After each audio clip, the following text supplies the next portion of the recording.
Welcome to the Innovation Imperative, a legal podcast for startups, founders, and venture capital investors navigating the legal issues that shape emerging companies. In each episode, we share practical, business-minded legal insights to help you close deals, manage risk, and stay ahead as your business evolves. Welcome, everyone, and thanks for tuning in to the Innovation Imperative. My name is Patrick Driscoll, and I'm the Director of Client Development for Emerging Companies and Venture Capital at Holland & Knight, where we work closely with founders, venture capital firms, and investors navigating the full life cycle of innovation, from company formation and early fundraising through growth, scaling, and ultimately that exit. A big part of our work sits at the intersection of law, capital, and strategy, helping innovators and investors think clearly about how they build, fund, and protect durable businesses. The Innovation Imperative is really about that journey. Each episode, we sit down with founders, investors, and operators who are shaping the innovation economy, often behind the scenes, to unpack the real stories, lessons learned, and inflection points that don't always show up in pitch decks or press releases. We focus on VC, early stage companies, and the decisions that matter most when the stakes are high. I'm absolutely thrilled by our guests today. The episode focuses on innovation at the intersection of health, life sciences, and artificial intelligence, and what it takes to build and scale a company in a category where everything is complex. The science is super complicated, markets are evolving, and the expectations from regulators, investors, and consumers are higher than ever before. Joining me first is my colleague at Holland & Knight, Adam Matherly, who's a partner based in Seattle. He's going to lead today's interview. Adam works closely with emerging companies navigating scientific, commercial, regulatory complexity. He brings a thoughtful and grounded perspective to these conversations. And we're very thrilled to be joined by our guest, Naveen Jain, who's the founder and CEO of Viome. Naveen has built multiple companies across sectors, and with Viome, he's helping redefine how we understand human biology, aging, and personalized health. So with that, Adam, I'll pass it off to you. Thank you, Patrick. And I'm really pleased to be here with my friend and longtime client, Naveen Jain. Naveen, just to kick things off, could you give us the brief version of your background? What originally pulled you into health and science? Well, Adam, as you said, in life, you look at not just the opportunities where the biggest trend is or where the biggest money is. In life, when you're going to dedicate 10, 15 or more of your life, you have to find something that you care enough about, something you jump out of the bed every single morning. And that's a really simple thing. I realized that when you wake up in the morning and you're not jumping out of the bed, then you should quit whatever it is that you're doing, because that's not your calling. When you find something that you're willing to die for, then you have to spend every minute of your life living for it. So to me, starting a company is really creating businesses that gives you enough high simply because you believe the things you're doing is going to improve the lives of fellow humans. And having done, 6, 7 companies, I use a framework that starts with why this, why now, why me. And the why this is really simple. And every entrepreneur who's listening to it or anyone who's listening to it, ask yourself, whatever problem you're trying to solve, God forbid you are actually successful in solving that problem. And if that problem does get solved, would it help 1 billion people live a better life? Because it's not a philanthropic thing to do. It is a capitalist thing to do. Because anytime you can build any product, any service that can help 1 billion people live a better life, you can create $100 billion company. But you never wake up in the morning and say, what should I do to create $100 billion company? Making money is simply a byproduct of doing things that improves people's lives.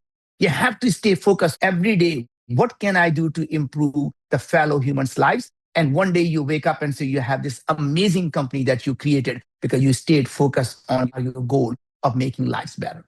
And the next thing really is, why now? The timing. And the timing is the number one predictor of the success of an entrepreneur. Now, the way you look at timing is not somehow you have a crystal ball and it tells you what to do. There are very tangible things you can do, which is what had changed in the last 2 to 3 years. More importantly, what do you expect to change in the next 3 to 5 years that will allow you to solve this problem at scale in 3 to 5 years? And this problem could not have been solved 5 years ago. And that's a key. Is that if you're using yesterday's technology to solve tomorrow's problem, some other entrepreneur is going to come along, use the latest technology, and by the time you're ready to scale, they completely disrupt you. So you have to intercept what is actually happening and to be able to actually go out and scale as the exponential technology is bringing the prices down, performance up, and you'll be able to actually scale it now. The last part is the most important part. You have to ask yourself, why me? And why me is very simple thing. What questions are you asking that are different from what everyone else in the industry is asking? Because the questions you ask are the problem you solve. So if you say, look, there are 8 billion people on planet Earth. What if in the next 20 years there are 20 billion people on planet Earth? How will you ever solve the world hunger when there are so many people to feed? And every expert will tell you that means you have to grow more food. You have to reduce the wastage in transportation. They're going to continue to focus on how to take care of getting more food to these people. Instead of asking a different question that says, why do we eat food? Because when you ask the question, why do we eat food, you realize it is because you need energy or you need nutrition. What are the different ways can you get energy? And suddenly you open the problem to the solutions that were never even possible or visible to you. And that's really by changing the question, changes the perspective, and it really changes how you look at that problem. Now, to answer your question, why I started Viome was really that as I was working on this company for space exploration called Moon Express, we became the first company ever to get permission to leave Earth orbit. So here we were looking to mine for helium-3 to build the fusion reactors. We became the first company to get President Obama to change the law that anything we bring back, we get to own it as a private company, not the country. And we became one of the 6 companies to get a $2.6 billion NASA contract to mine the moon. And then my dad was diagnosed with stage 4 pancreatic cancer. I didn't even know he was sick, and let alone he has a disease that couldn't save him. We got a few months with him, but it really got me thinking that here I am thinking we can colonize the moon and Mars, and we have no idea when our fellow humans, our loved ones are actually suffering and dying right on the planet Earth. And I switch course and I say, what if? What if we can actually understand what changes in the human biology that causes you to develop diabetes, depression, anxiety, heart disease, cancer, or even aging? And if you can understand the biochemically at a molecular level what is changing, we should be able to diagnose this disease early. We should be able to prevent them from happening and, God forbid, outright reverse them. And that was a journey we started. And then applied the same 3 rules. Is this a problem that could help if we can solve a billion people? And the answer is every one of us in our lifetime is going to suffer from one of these diseases, if nothing else, that which is aging. What if we can actually understand what changes in the human biology? Can we change it? Would it help a billion people? And the answer is 8 billion people. Check mark. Why now?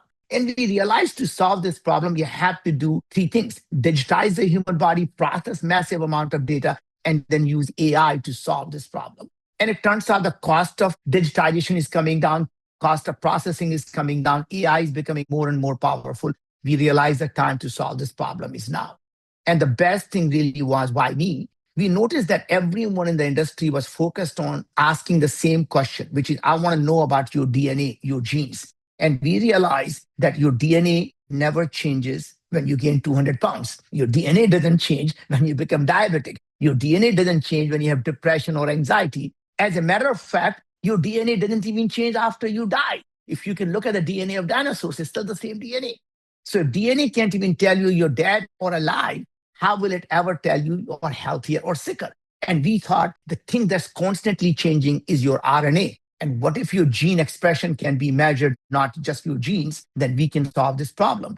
And the second part was 99% of all the genes in our body don't come from our mom and dad. They come from these microbes, 100 trillion microbes that live in our gut, in our mouth, and all over us. And again, we realized that every single chronic disease, from Parkinson's, Alzheimer, to cancer therapy, diabetes to heart disease, are connected to these microbiome. And what if we can understand what these microbes are actually doing in your gut, how it is interacting with the human immune system, how it is interacting with each other, how it is interacting with mitochondria, we can solve this problem. And that is fundamentally what Viome set out to do.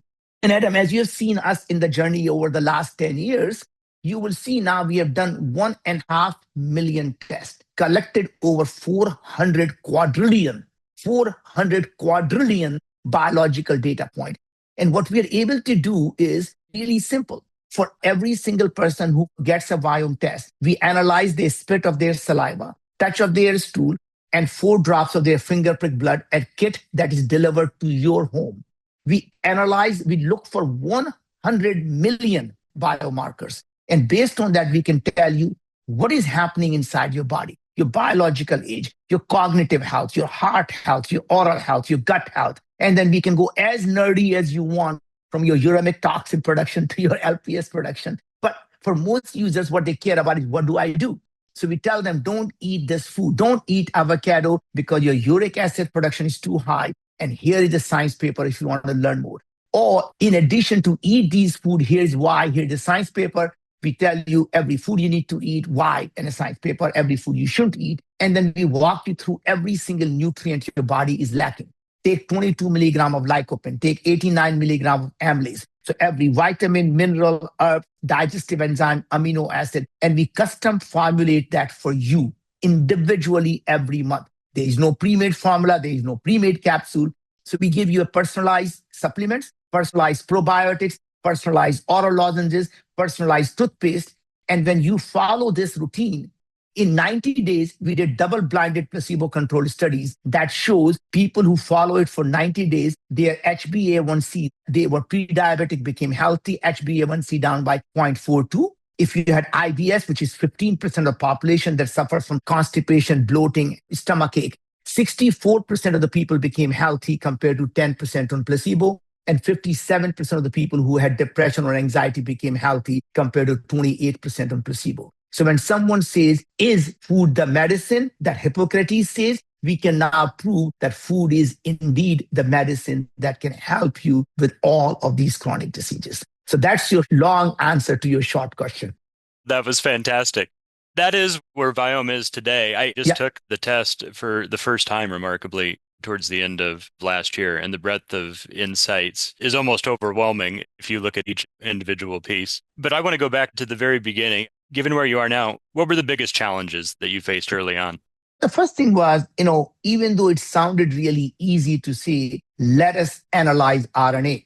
I thought that I'm not a scientist, but that got to be the easiest problem to solve. And it turns out there is no one in the universe had done it before. There was no private company that had actually analyzed RNA of human body. And we were going out and breaking this new ground.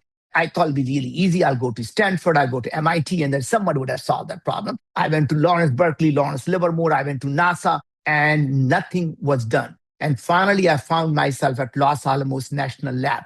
And it obviously is famous for nuclear bomb, building a Manhattan Project. And they were working on a biological defense project where they had to solve something similar. They needed to understand if there was ever a biological terror in our great country, how would we protect ourselves? And they knew the only way they could do that was to understand not what was inside the biological bomb. They needed to know how it does inside the human body. What are these organisms expressing? How it is reacting to the human body so they can create antidote for it. Now, that was to me identical problem, even though they didn't think that was the same problem. So I managed to get an exclusive perpetual license to the technology, hired the scientists who actually developed the technology over 10 years, spending multi-billion dollars. Now he's our chief science officer, hired the head of IBM Watson Research to actually build the AI for us. So biggest challenge really was how to go find these amazing technology that can solve the problem and then build a team around you so that you don't have to be the scientist or MD. So the best advice I can tell you is that every entrepreneur who struggles to say, how can I go out and do something in an industry that I know nothing about? And what I'm about to tell you is that that is your biggest asset. That's not the liability. The day you become an expert in any field, you become incrementalist. That means you can be 10% better than someone else, but you'll never be 10 times better. To be 10 times better, you have to challenge the foundation of everything that experts have taken for granted. And that's the reason I get to challenge these amazing human beings. Why can't we do this? Why can't we look at the problem this way? And that new perspective is what allows us today to not just help people prevent the diseases, but we are able to now build a diagnostic test. And this is what I am most proud of, if you ask me. Having analyzed 400 quadrillion biological data points, now we can detect stage 1 oral cancer, stage 1 throat cancer, 95% specificity, 90% sensitivity. In the next 3 months, we're going to be doing complete breakthrough for humanity. For the first time, we'll be able to detect stage 1 pancreatic cancer. Imagine, this is how I lost my dad, and because there was no way to detect early stage cancer. So the fact, all this thing coming from a person who knew nothing about human biology, to be able to come here and tell our fellow humans that we are able to detect stage 1 pancreatic cancer, that will save millions of people's lives, because it's the deadliest cancer that absolutely cannot be detected early, and most times detected in stage 3 and 4. And the life at that point, it's 6 months at the most that you can live. And by detecting early, we could save these people from suffering, and fellow humans whose lives matter, their families' lives change when you lose someone. So to me, these are the kind of things that I would have never thought when I started the company, that we'll be able to go and detect early stage IBD, the colon polyp, 7 to 10 years before you develop a colon cancer. And these breakthroughs are only possible because we took upon ourselves that every problem can be solved when you really believe in it and you're willing to dedicate 10, 15 years of your life to solving this problem. A lot of entrepreneurs are interested in the intersection of AI and life sciences, and it would be great to hear how you think AI will create the most meaningful change in biology and health, and how is Viome looking at that? We are probably living in the most innovative decade in the human history. The next 5 years fundamentally will change how we look at humans, period. Who are we? What makes us humans? What at the biochemical level that is changing that causes us to develop cancer, aging, or other chronic diseases? And I think there is just no doubt in my mind. The aging is a solvable problem. And here's why. Every part of our body ages at the same time. It's a single clock. You rarely will see a person who says, my left hand is really aging and my right hand is not aging, right? So there has to be something that's synchronized. And once you find that, you'll be able to, in fact, reverse all of that. The fact today that is really interesting is that I'm now 66 years old. 18 months ago, I did my biological age test. I've been running Viome for 7 years. And my biological age, third party, not just Viome, because they will always tell me that I'm really young. I went to third party and did the biological age test just to make sure that my guys were not just sucking up to me. My biological age 18 months ago turned out to be 33 when I was 64. Now, 18 months later, I thought I would have been aging slowly, and maybe in 18 months, I would have aged at least 1 year. It turns out, actually, it was minus 1 year. And 6 weeks ago, when I did the test again, my biological age came down to 32. And only reason I'm mentioning that is at any age, because I started my health journey when I was 58. Now, imagine anyone who's listening to it, doesn't matter how old you are. You can, in fact, get your body back into homeostasis by reducing the inflammation in your body. It doesn't matter when you start. When you're healthy at 60, you'll be healthy at 80. When you're healthy at 30, you'll be healthy at 50. So the point is, it doesn't matter where you start. You can still go out and actually do the things that you want to do. My test revealed that my biological age is the same as my actual age. So at least I'm not worse for wear, but it sounds like I have plenty of improvement to achieve. Yes, as a matter of fact, and you will. Naveen, what emerging trends in health and life sciences excite you the most right now? I think the biggest trend is really understanding the human biology, which is only possible because the amount of data that we are able to collect, because cost of digitization has coming down. That means for the first time in human history, we are able to take our analog body and completely digitize it. Once you can digitize the human body, you can use all the digital tools, including AI, that is now able to analyze this data that humans could not have possibly done. Imagine, Adam, looking at 100 million biomarkers in an Excel spreadsheet, one by one, and trying to make sense out of it. There's no way human mind is capable. Every single day, there's more research papers are being published than humans can read in 24 hours. But AI can. And that's the beauty, is we are able to now leverage the latest set of technologies. And now imagine if you can build, instead of a large language model, if you can build using the language of biology, you can build a large biology model. And suddenly you are able to, instead of prompting by text, you can say, here is a person who has these biomarkers. And boom, the AI says, here's what's going on. Here's the disease you're looking at, right? Or here are the 100 people who have this disease, and it can now come back and say, here are the diagnostics for this test that you can now measure for anyone, whether they have this disease or not.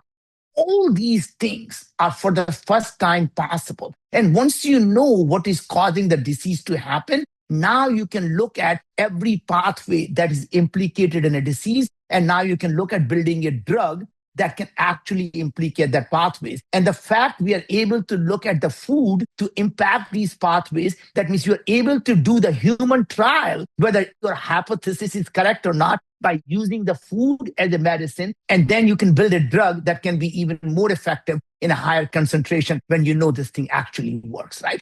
So point is, this is the first time in human history the human body will no longer be a mystery.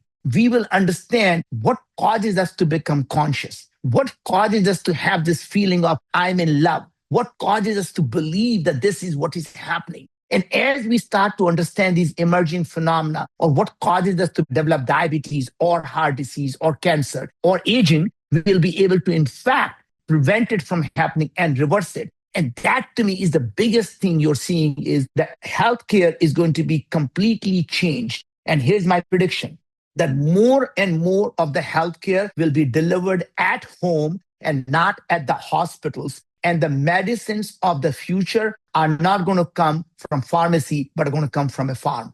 That means what Hippocrates said 2,500 years ago, that all diseases begin in the gut. Let food be thy medicine, let thy medicine be the food. And the biggest thing you're going to change would be, instead of one size fits all, where people say, here's a food pyramid, everyone should eat spinach, everyone should eat broccoli, everyone should eat avocado. It is going to be personalized. So going back to one man's food is indeed another man's poison. And everything has to be personalized to you. And that's going to be the biggest change. Naveen, I wanted to talk just a little bit about financing. Obviously, you've built several companies. You've helped raise a lot of money from investors locally, internationally. What are the challenges when the science itself is complex and difficult maybe to convey to investors? Actually, it's easier. So the thing is, at the end of the day, investors invest in one simple thing. Is this problem big enough that if you succeed, be it trillions of dollars company? So if we can solve human chronic diseases, just in US alone, that's a $3-4 trillion market, right? Now, what if you can actually solve it? So they look at how big is this market. Number two is, do you have unique technology? And do you have the right team that can actually has a shot at solving the problem? So do you have a unique way of looking at the problem? So everyone says, I'm going to build another large language model. People say, this now a commodity. There are 10 people doing it. But someone comes along and says, I have a new way of building the model that says it's not going to be just large language model, but it's going to do a reinforcement learning. It's going to do this, which is a unique way of looking at it. Oh my God, that could fundamentally disrupt everything. So they look at this stuff and saying, look, you have a unique science. You have a team of people that have been successful in their life. These are the people coming together. And the last thing is, they look at the stuff and saying, do we have an edge here? Are we getting in early? Some people who are early investors are looking at the stuff and saying, oh my God, if this is successful, I can get 1 to 1 million return on investment, and they're willing to back it. So the interesting thing is, people invest in people and people invest in the story. So what story are you telling them that world would look like if you're successful? So as an entrepreneur, when you're raising money, don't tell investors what you do. Tell investors what would happen when you succeed. So when we started the company, we started with one simple belief that says, what if? What if you could actually understand human biology that will allow you to diagnose the disease early, prevent the diseases from happening, making the disease optional? And yes, today we are going to do a gut test, but tomorrow we will do the oral test. We'll do the mitochondria test. We'll do the immune test. We will get there, and here are the steps how you're going to get there. So tell them what the world would look like at the end, and then you tell them the steps from where you are and how you're going to get there. That is what people invest in. That's excellent advice. I want to maybe put you on the spot with a question about legal partnerships and how a founder should approach assembling their legal team and using their legal team. What advice would you give to a founder, especially in a highly complex scientific field, about forming their legal partnerships? I mean, I tell you, this is actually one of the smartest questions you could have asked me because most people look at the legal as an expense and something they have to deal with, rather than thinking that your legal partner is actually your partner strategically, because their job is not to tell you what you can't do. Their job is to protect you from the things you want to do. And they actually become your strategic partner at both at the board level and at a CEO level, because you should be discussing everything with them to say, this is what I want to do. What are my risks here? How do I protect myself in this thing? A good legal partner actually is worth 100x than what you pay them. And in fact, if you use them right, they actually will one day save you more, not only money, the more grief and potentially a company that could shut down if you were not doing it right. So to me, having a legal partner is one of the most important things you do as a CEO. And the fact I've had the same legal partners for the last 5 or 6 companies in the last 25 years tells you that it is one of the most important things you do is to make sure that you stay with them because they understand who you are, how you think, and they can continue to guide you rather than stop you. Thanks so much to Naveen and Adam here. That was a fantastic conversation. And I love that ending note and figuring out a legal partner. I did want to double click on some takeaways as I tend to do for these episodes. The 3 things that I kind of found were number one, timing is super important. Perspective also matters more than industry experience. I love that you kind of talked through that, Naveen, where if you're an outsider in an industry, it actually could be a superpower. Founders oftentimes get a little nervous about entering into sectors where they might not be seen as technical experts or where they haven't been operators before. But this gives you perspective that's unique and you can actually push back against what the norms currently are that exist. And that will allow you to actually be differentiated and solve some problems. The second takeaway is the most impactful companies start with a calling, not a revenue model. So if you start with the exit in mind, you're not really doing it correctly. You have to be aiming to have a problem-solving mindset to help humanity, and then inevitably the money will follow if it's truly scalable, which I appreciated that point. And the third thing is AI is finally unlocking the human body. So we have access to so much research and data that's historically been unable to be computed by the human brain. Now we have AI to do that all for us. We can take a look across the board into all these great studies and map out what the actual human body looks like to control disease, to figure out how we can do preventative care, cure things, reverse diseases, and digitize the human body with these new AI tools. And those are my key takeaways. Remember, finding a legal partner is very important that you trust. And I love that you've had the same one for multiple decades. Thanks again to Naveen and Adam. For any founders, investors, and operators building in this complex and highly regulated area, feel free to reach out to Holland and Knight's Emerging Companies and Venture Capital team. You can find us via our website, hklaw.com. Check out Naveen and Viome. I definitely recommend the product. Help get your body mapped out and get healthy. And I think aging is something that's solvable. So I'm very excited to see where Naveen takes this and what's next. And thanks again to all of our listeners, the most important folks, and we'll be with you next time. Thanks for listening to the Innovation Imperative. At Holland & Knight, we partner with startups, founders, and investors to deliver practical, business-minded legal guidance, helping you move forward with clarity and confidence. To learn more, connect with our professionals from today's episode or visit hklaw.com.